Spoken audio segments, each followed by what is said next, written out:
Live तस्वीरें और ये संस्कृति, ये धुन जो है हमेशा याद रखी जाएगी, क्योंकि शायद आने वाले वक्त में जो है विलुप्त हो जाएगी।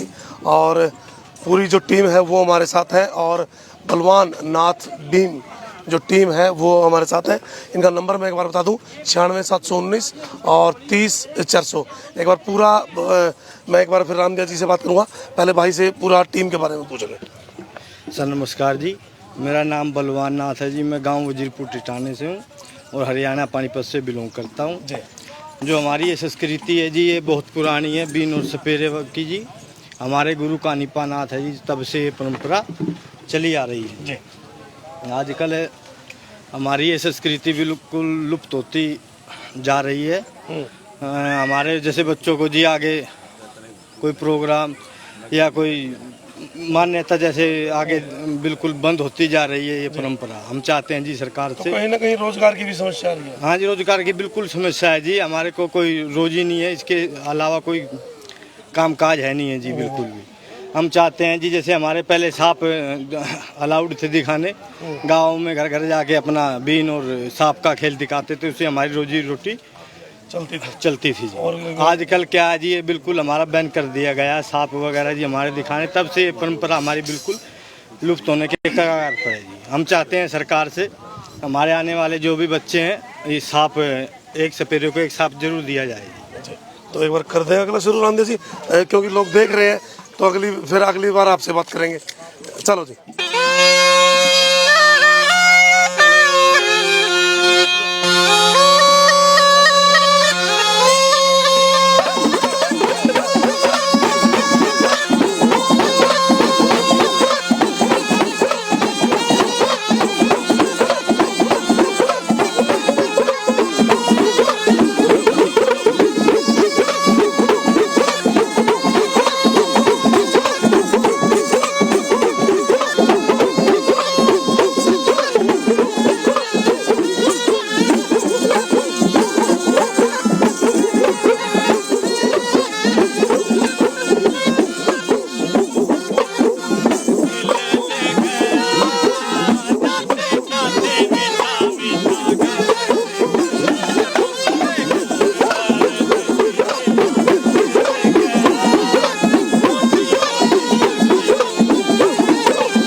इस संस्कृति को दिखाने का हमारा सिर्फ एक ही उद्देश्य है कि ये जो धुन और ये जो संस्कृति हमारे बीच से विलुप्त होती जा रही है, ये दोबारा फिर लौटे, क्योंकि राजनीतिक कारणों के चलते हुए बहुत कुछ ऐसी चीज़ें हैं जो विलुप्त हो जाती हैं। तो रामदिया जी से बात करेंगे। रामदिया जी, ये संस्कृति विलुप्त हो जा रही है और आगे जो बच्चे आप बता रहे थे कि वो सीख भी न रहे, तो क्या कहेंगे? सर ऐसा है, आजकल कुछ सरकार भी देखती है, कुछ नहीं भी देखती है जी। जो गरीब आदमी उनकी तरफ कोई ध्यान नहीं होता। तो ये सपेरा जाति आज से नहीं, ये बहुत सालों से है जी। जब से सांप और सपेरा, तो ये तो इकट्ठे ही चलते आए हैं। तो हमारी रोजी तो सरकार ने खोस ली जब सांप हमारे बंद कर दिए, और कोई चीज नहीं बंद हुई। सर्कस में भी चलते हैं साहब, जंगल के जानवर है, जंगलात के अंदर भी हमने देखे, शेर चीता सभी जगह चलता है। हाँ, अच्छा, वहाँ पर भी हमने, मैं सर वहाँ ना क्या नाम है, पूना गया तो वहाँ पर देखा मैंने। कम से कम नहीं हजारों सांप एक गड्ढे के अंदर अंदर घेर रखे हैं। सरकार को तो इतना अलाउड है कि एक गड्ढे के अंदर हजारों सांप रखते हैं, और सपेरे को इतना भी नहीं है जो एक भी रख सकते हैं। बिल्कुल बिल्कुल। अच्छा जी, दूसरा नंबर सर, जब हम सांप नहीं पकड़ते, हम बीन कहाँ से सीखेंगे? हमारे बच्चे तो बिल्कुल बंद है, कुछ भी नहीं कर पाते इसके बिगाड़ तो। अच्छा, पहले हमारा ऐसा काम था साहब, गांव में जाते थे, बीन बजाते थे, तो बच्चों को भी यही मिलता था, अपना करते थे, खाते थे। चलो एक बार, क्योंकि लोग काफी जुड़े हुए हैं और लगातार आने दो, फिर लास्ट में बात करेंगे।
पहले तो बलवान धुन लगाया कर एक बार, जो गाना ना बता दिया कर एक बार, ताकि लोग फिर तुम्हारी धुन के साथ जुड़ जाए, ठीक है ना। अब कोई अच्छा सा गाना आने दे और उसकी गाने की तरह से जैसे बोलेगा ना तो तेरे साथ जुड़ जाते हैं। फिर वो बता कौन सा सुनाएगा? हाँ एक बार ना, हाँ तुझे बोले ना, तेरी आवाज बिल्कुल अच्छी है। चलो जी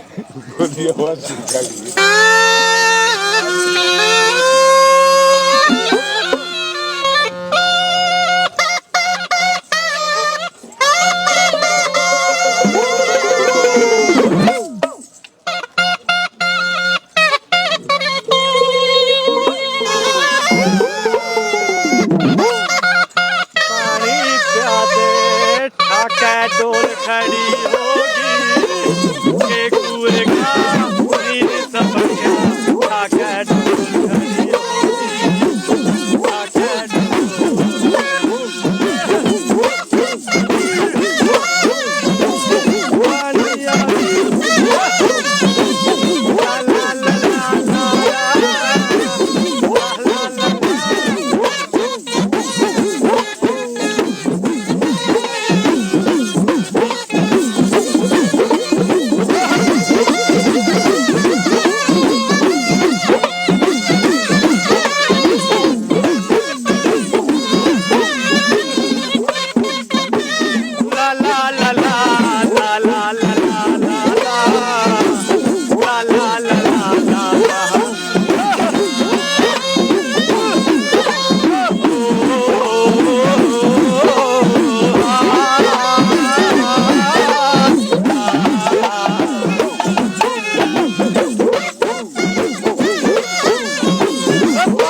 आके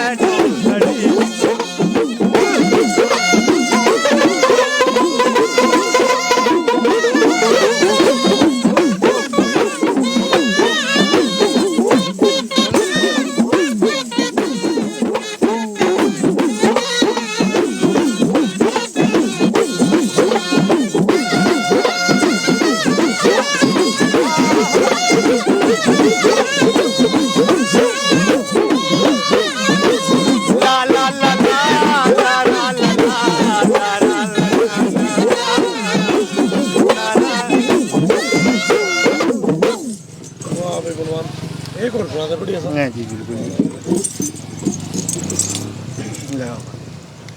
मेरा दामन सीमा बढ़िया है।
अभी बात कर रहे हैं आपसे, तो संस्कृति के बारे में बात करेंगे। हमारा उद्देश्य सिर्फ ये है कि ये संस्कृति बचे।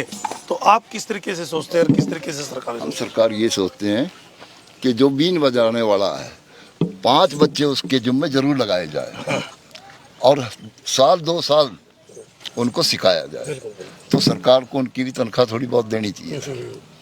ये बात है, कुछ ना कुछ रोजी तो सर हमें जरूर मिलनी चाहिए, क्यों हमारा रोजगार ये बिल्कुल खत्म हो चुका है। तो गुजर बसर कैसे चलती है? कुछ नहीं सर, ऐसे ही कर लेते हैं अपने, कोई साई सोच में बना लेते हैं, वहाँ चले जाते हैं। तो कोई विशेष प्रोग्राम सरकार की तरफ से? सरकार भी देती है 1-2 प्रोग्राम हमें साल में, 1-2 प्रोग्राम से सर हमारा क्या गुजारा चलता है। तो आप बता रहे हैं पीछे इटली को, थोड़ा पीछे ले लो, इटली गए थे, कहाँ गए थे? इटली गए सर 100 आदमी, हमारी 105 आदमी की टीम थी, इटली गए थे हम। वहाँ पर प्रोग्राम, बहुत अच्छा प्रोग्राम किया सर, पर वहाँ पर पेमेंट हमारी खाने वाले खाए गए, हम फिर भी वही रह लिए। देखिए, यहाँ से इटली गए 100 आदमी, और ये धुन सुनने के लिए जो लोग हम बेताब रहते हैं, लेकिन वही बात है, पेमेंट वाले जो है पेमेंट खा गए। और बलवान, किस तरीके से, कितने आप लोग हैं, किस पार्टी बनाई हुई है, विवाह शादी में किस तरीके से बुकिंग करते हैं और क्या उसके मिनिमम दाम रहते हैं, ताकि लोगों को पता, कभी ऐसा ना हो आपकी ड्रेस देख के लोग ये कहना काफ़ी महंगे ना हो? नहीं जी, नहीं, ऐसी बात नहीं जी, हम जायज लेते हैं, अपनी मेहनत का पैसा लेते हैं जी, ऐसी बात। मिनिमम कितने लोग जाते हैं? 6 आदमी होते हैं जी ग्रुप में, 8 हैं, 12 है, 15, 18, फिर आगे 100 तक कलाकार होते हैं। ठीक है, तो मिनिमम क्या बुकिंग रहती है? मान लो हरियाणा के अंदर जी 18 से 19 हजार रुपए की बुकिंग होती है। जाना भी, हाँ जी, 8 आदमी का सेट होता है जैसे। हाँ जी, 6 में थोड़ी उससे कम होगी जी। और रंग आएगा, शादी है चाहे विवाह? हाँ जी, बिल्कुल रंग आएगा जी, रंग ना आए तो पैसे नहीं लेंगे सर। हाँ जी, रंग आए तो पैसे। कितना विश्वास है, फिर रंग ना आए हाँ तो पैसे नहीं लेंगे। और आप इस धुन को कितनी बार आप डीजे के गाने सुनते हैं, उससे आपका 1-2 बार में जो है मन उतर जाता है, लेकिन इस धुन को आप जितनी बार भी सुनेंगे ये आपको मन को भाएगी और बार बार इसी की याद आएगी कि ये आपके बीच में रहें, ये लोगों को आप बार बार देखें। तो सरकार से क्या मांग है रम्या जी? सरकार से ये मांग है सर, हमारे कलाकारों की कुछ तो पेंशन भी होनी चाहिए। पेंशन भी होनी चाहिए। और सर जब रोजगार हमारे पास नहीं तो हमारे बच्चे कोई न कोई रोजगार हमें दिया जाए सर, बस यही बात है। कुछ कहेंगे? बिल्कुल कहेंगे सर। ऐसा है सर, देखो अपने हिंदुस्तान के अंदर सपेरे का महत्व छोटा नहीं है, काफी बड़ा है। बहुत बड़ा है। जब बच्चा हिंदी पढ़ता है ना, उसमें भी से सपेरा आता है, तब सपेरे का महत्व ये। और सपेरे का काम क्या था भाई, बीन बजाता था, सांप दिखाता था, अपने और अपने परिवार की गुजर बसर अच्छे से कर लेता था। लेकिन सन 2004 में मेनका गांधी द्वारा लगाए हुए वन्य प्राणी जीव जंतु पशु पक्षी के ऊपर में जब ये पाबंदी लगी, तो सरकार ने सांप पे भी आरोप लगा दिया। कुछ लुक छिपके दिखाते थे तो वन विभाग की टीम उन्हें पकड़ लेती थी, किसी से 10,000 लेना, किसी से 20,000 ठगी मार लेना। तो मैन ये नहीं रहा, तो कुछ अब मेहनत मजदूरी करके गुजर बसर करते हैं, कुछ फैक्ट्री एरिया में जाके अपना गुजर बसर थोड़ा बहुत पेट परिवार के लिए सभी को करना होता है। लेकिन सरकार की तरफ से ना ही कोई नौकरी है, ना कोई रोजगार मिला हमें कुछ जैसे कि देना चाहिए। सरकार ने जब हमारे ये काम को, किसी के रोजगार को छीनने से पहले उसके आगे के बारे में सोचना चाहिए, उसको रोजगार देना चाहिए, जिससे कि आने वाली पीढ़ी का भी कुछ सुधार हो चुके। कुछ समाज शिक्षा के कारण है जो थोड़ा सा पिछड़े में हुआ है, शिक्षित नहीं है, संगठित नहीं है, इस कारण हम अपनी आवाज़ नहीं पहुंचा पाते। हम आपके चैनल के माध्यम से बताना चाहते हैं, हमारे गांव में बीन बजाने वाले हैं जो बुजुर्ग, अभी 2-4 ही है, 2-3 युवा है, जिनमें हम 2-4 युवा है जो सीख रहे हैं। और हमारी कोशिश अभी आगे हमारे साथ में लगकर है जो 2-4 बच्चे और हमारे सीख लेकर लुप्त नहीं भाई। हाँ, जब तक मैं जीऊंगा तो मैं लुप्त नहीं होने दूंगा। बिल्कुल, देखो जी अभी उम्र 40 वर्ष है मेरी, और मालिक की कृपा रही तो आने वाले 20 सालों तक भी हम इस कला को लुप्त नहीं होने देंगे। मेरा लड़का है 15-16 साल का, मैं उसे काफ़ी साज आते हैं, जैसे बीन है, तुम्बा है, हारमोनियम है, ढोलक है, भंगड़ा ढोल है, तो उसको मैंने साज ला कर दे रखे हैं। और वो सीखता भी, जाता भी, पढ़ाई भी करता है और अपना उसमें भी रुचि रखता है। तो बच्चों के भविष्य के लिए सरकार से यही मांग करते हैं कि हमारी तरफ देखा जाए और गंभीरता से इस विषय में आपको सोच विचार करके हमारे बारे में कुछ जरूर ना जरूर सोचे, ताकि हमारी भी आने वाली पीढ़ी कुछ कर सके आगे। कुछ सर मैं तो यही कहूँगा कि जैसे जो हमारे बुजुर्ग हैं तो उनको जैसे जो हमारी लुप्त होती कला बीन है, अगर उनको सिखाने के लिए कुछ प्रोत्साहन राशि गवर्नमेंट देती है तो वो भी सिखाएंगे मन लगा के। पर उनकी कंडीशन ऐसी होनी चाहिए कि स्टेप बाय स्टेप कि अगर वो सिखा रहे हैं वो भी अपना काम रूटीन से कर रहे हैं या नहीं कर रहे हैं, क्योंकि गवर्नमेंट किसी चीज़ का पे करती है तो सभी फ़ायदा उठाते हैं, बट हमारी तरफ से ऐसा कोई वो नहीं मिला है हमारे को। और दूसरी बात, जितना अगर गवर्नमेंट बुजुर्गों को देगी तो युवाओं में भी हौसला बढ़ाई होगा। अगर फिर उसके साथ अगर युवाओं को भी मौका देती है सरकार तो युवाओं में भी हौसला बढ़ाई होगी और अपने आप ही ये लुप्त होती कला बचाई जा सकती है। बात करें आप लोगों में से, यदि जैसे आप बता रहे हैं इस गांव में आप सभी लोग सवेरे रहते हैं, तो क्या कोई बच्चा ऐसा भी है सरकारी नौकरी लगे हो? बीन में किसी में भी, किसी डिपार्टमेंट? क्या है सर, एक दो लगा है, फौज में लग रहे हैं बस, और कोई खास वो बात भी अपनी मेहनत से? वो भी मेहनत से लगे हैं। बिल्कुल। वैसे कुछ नहीं लगा। हमें तो सरकार वो देते हैं। अब जो बच्चे पढ़ भी लेते हैं तो उनको नौकरी नहीं मिलती, फिर उन बच्चों की रुचि खत्म हो जाती है। रुचि खत्म हो जाती है, फिर आगे क्या करेंगे? वैसे ही फिरते देखो आप, ये बच्चे हमारे को कोई भी देखिए, चाहे व्यापारी वर्ग है, कोई भी है जो दुकानदार है, वो सबसे पहले अपने बच्चों को अपना काम सिखाता है। अब आप सिखाएं तो क्या सिखाएंगे? क्या सिखाएंगे? यदि सिखाएंगे तो उसका भविष्य नहीं, वो गाँव में कहीं नहीं जा सकता। आ जाओ आप भी, थोड़ा सा और कहना। आ जाओ। हाँ जी। देखो सर, आज तक हमारे से सपेरे से लोगों ने अपना फायदा ही उठाया है, बदले में हमें कुछ नहीं मिला है। नगीना फिल्म बनी, पता नहीं कितने से लोगों ने पैसा कमाया उससे, नागिन बनाई, तो सांप और सपेरे का हम लोगों से भी, हरियाणा कला परिषद की तरफ से भी जितने भी हमारे को प्रोग्राम देते हैं ना, उन्होंने हमारी क्या किया, रिकॉर्डिंग लेके रख लिया उन्होंने, और बच्चे उनके ऊपर है जो ये बीन तुम्बा लेके एक्शन देते हैं, नकली सांग करते हैं, तो ये हमारा ये भी खत्म हो चुका। अब कभी हमें महीने में, साल में, 2 साल में, जैसे गीता जयंती के मेले में बुला लिया, सूरजकुंड फरीदाबाद मेले में बुला लिया, तो ये रोज के नहीं है, ये डेली के नहीं है हमारे, और वो भी ऑनलाइन खाते में पेमेंट आती है, कई बार ना भी आती है। कितनी बड़ी 2 साल हो जाते हैं सर हमें पेमेंट मिले हुए, और हम काम करके, सरकारी काम तो फिर सरक के चला है ना, सरक जाता है जी। 1 साल तक सरका हुआ काफी बंदों के, तो अभी पैसे भी कितनी बड़ी विडंबना है कि इनकी रिकॉर्डिंग जो है वो करके रख ली जाती है, उसकी धुन पर जो है एक एक्टिंग की जाती है और उसके बाद उसको दिखा दिया जाता है कि ये हमारी संस्कृति है, लेकिन ये संस्कृति विलुप्त हो रहा है। आपका एक कमेंट, आपका एक बात जो है सरकार तक पहुंचे और इनका कोई रोजगार, कोई पेंशन या कोई भविष्य के लिए कुछ ऐसा सिस्टम बने, वो बहुत महत्व रखता है। और कुछ भाई बलवान? यही है सर, सरकार से उम्मीद करते हैं तो हमारी आने वाली पीढ़ी के लिए कोई ना कोई कार्य रास्ता जरूर निकाले। हाँ जी, जरूर निकाले जी, आने वाली पीढ़ी में तैयारी कर ले, क्या आओ ना अभी थोड़ा सा और अच्छा चलो बलवान, थोड़ा सा और कर लो। कोई नहीं चलो आप कर लो, साथ कर लो।